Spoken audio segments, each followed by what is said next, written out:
Welcome back to Coin Sense and Nonsense.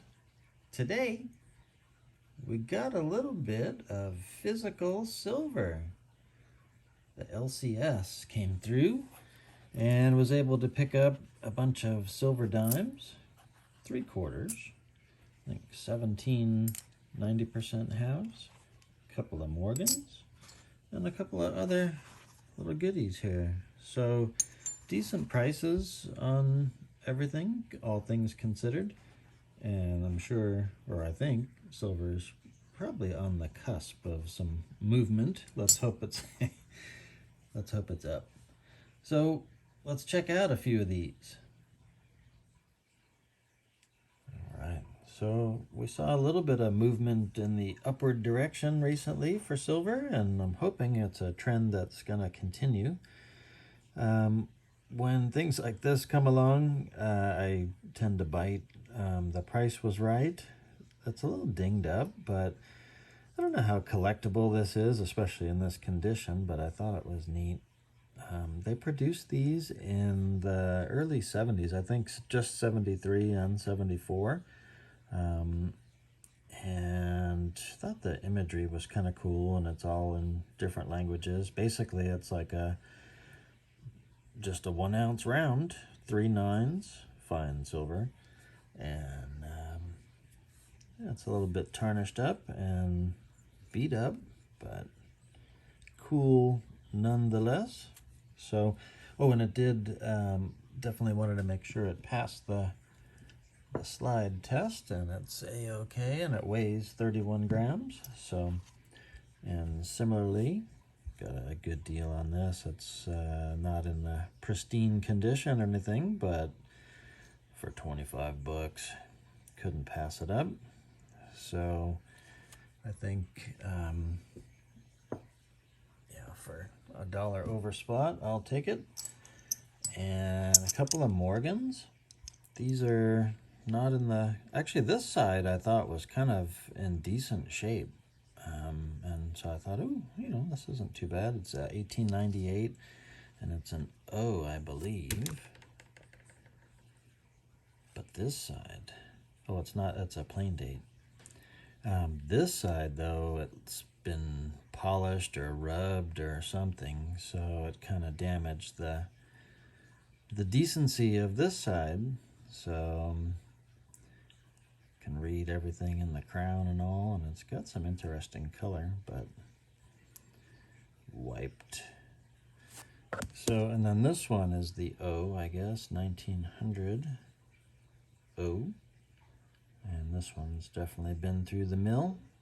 So there are some varieties or VAMs to look for on these. You can have a doubled olive leaf, but this one doesn't have it, or olive bud.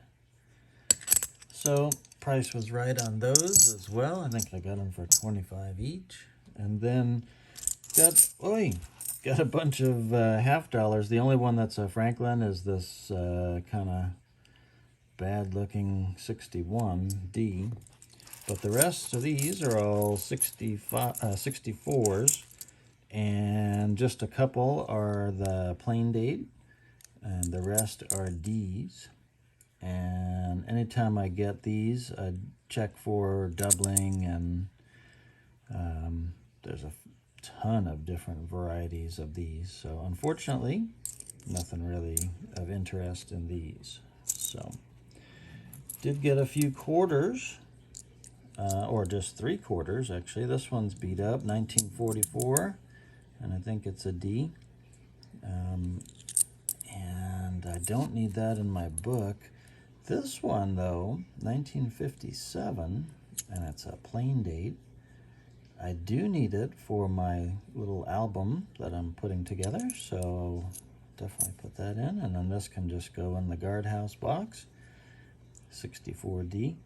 And again, there are quite a few varieties to look for, double dies and things like that. So, but unfortunately nothing. And then I crashed my pile of dimes. I think there's 15 dimes. This was a very nice 1945. Unfortunately, it's the only only one that's that decent quality. So there were some others, 1930s. There was one 1926, I think. Is that? Yeah, but it's been violated. And a couple of these actually I do need for my Mercury, my second Mercury folder. So I'll pull those out. I think that one I need, 1940, and it's a plain date. Yeah.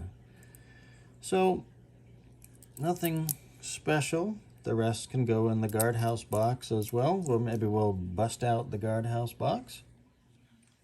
All right, so Guardhouse box number 2 for the $50. I have them separated. I have one Guardhouse box from coin roll hunting, and then these are ones that I've purchased. Actually, these are coin roll hunted proofs and commemoratives and whatnot. So, let's stack these away. Not quite enough for a full tube. There's only 17, but we'll put them in line here. And even though coin roll hunting has essentially dried up for me, these are all the ones that I found coin roll hunting, just to kind of show the difference in my halves. All right, and so for quarters, there's lots of wide open territory, but only 2 to put in. The other, the 1957, is going to go in the album. So these are all ones purchased. These are found coin roll hunting. Actually, I don't remember what that is. And then some other starter tubes over here. So, dimes.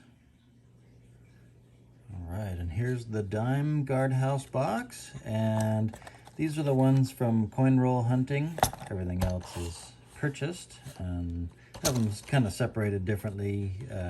But anyway, one thing that's interesting, last time that I bought dimes, I think I got a deal at $1.50 a piece.